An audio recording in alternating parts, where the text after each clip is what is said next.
All right, now we're going to graph the whole quadratic equation into a nice parabola. Well, we know that we can set this up with a t-chart. That's the tools that we have right now. We know that we can plug in some x values, plug them into the equation, solve for some y values, and plot them on the graph over here. The problem is we can't just choose any x values. Think of my face as a nice parabola.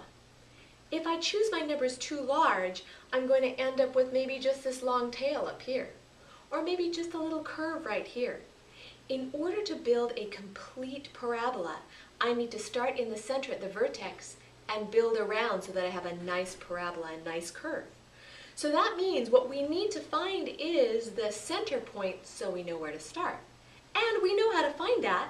That would be our line of symmetry. If we can figure out where the middle is, we can build around it. So the first thing you need to do is make sure your equation is set up into standard form, ax squared plus bx plus c. And once it is, you need to identify a, b, and c. Remember, a is the number in front of the x squared, b is the number in front of the x, and c is the loner number. Then we're going to use our equation for the line of symmetry, and that's x equals negative b divided by 2a. We're going to plug those in there to figure out where the middle of my graph is. So let's see here. My b value here would be 6, so I'm going to get negative and put the 6 inside.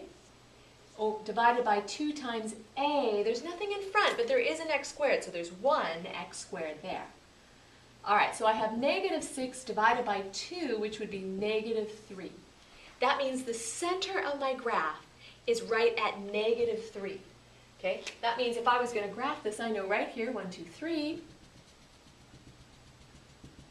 my parabola is going to be somewhere around there. It's going to be centered around this line. And I know since a is positive, it's going to open up, so it's going to look somewhere along this line. All right, since that's the middle of my graph, that's the middle of my t-chart, so I'm going to take this negative 3 and I'm going to put it right here in the middle. Now I want to build right around to get a nice curve, so I'm going to choose points on either side of that negative 3 and build my graph. So I'm going to choose negative 4 and negative 5, and going backwards negative 2 and negative 1. All right, all I got to do now is plug it into my original equation, figure out those y values, and plot the graph. If I've done it right, it's going to be beautiful. So I'm going to take my original equation, x squared plus 6x plus 8. But I'm going to take out the x's, and I'm going to put in parentheses, because I'm going to substitute my new number in there instead. All right? All right, so let's start here at my center. Okay, if I plug in my negative 3, and then I solve. Order of operations, negative 3 squared, that's negative 3 times negative 3, that's positive 9. Negative 3 times 6 is going to be negative 18 plus 8. So 9 minus 18, that's negative 9, plus 8 would give me a negative 1. All right? Now let's work out. Let's go to negative 4. All right? Negative 4 squared, that gives me a positive 16. 6 times negative 4 is negative 24. 16 minus 24, that's negative 8, plus 8 gives me 0.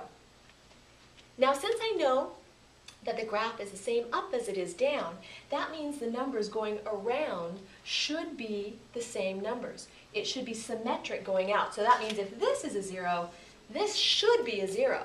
So let's double check. If I plug in negative 2 squared is positive 4. Negative 2 times 6 is negative 12. 4 minus 12 is negative 8 plus 8 gives me 0. Beautiful. All right, let's go up to the top. Negative 1 squared is a positive 1. 6 times negative 1 is negative 6. 1 minus 6 is negative 5. Plus 8 is going to give me a positive 3. Again, I know that this number down here should be 3. So let's double check. Negative 5 squared is positive 25. 6 times negative 5 is negative 30. All right, 25 minus 30 is negative 5, plus 8 would give me a positive 3. Beautiful.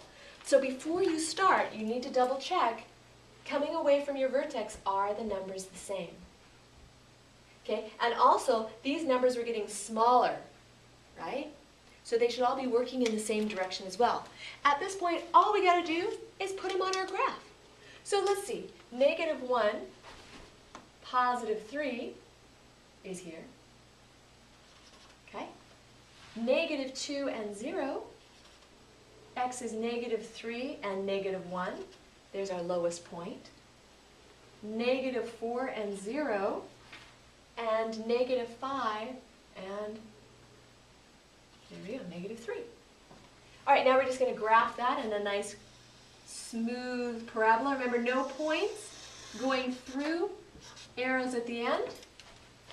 Fold it flat through that line. Beautiful. See how easy that was? And remember, you know you love math.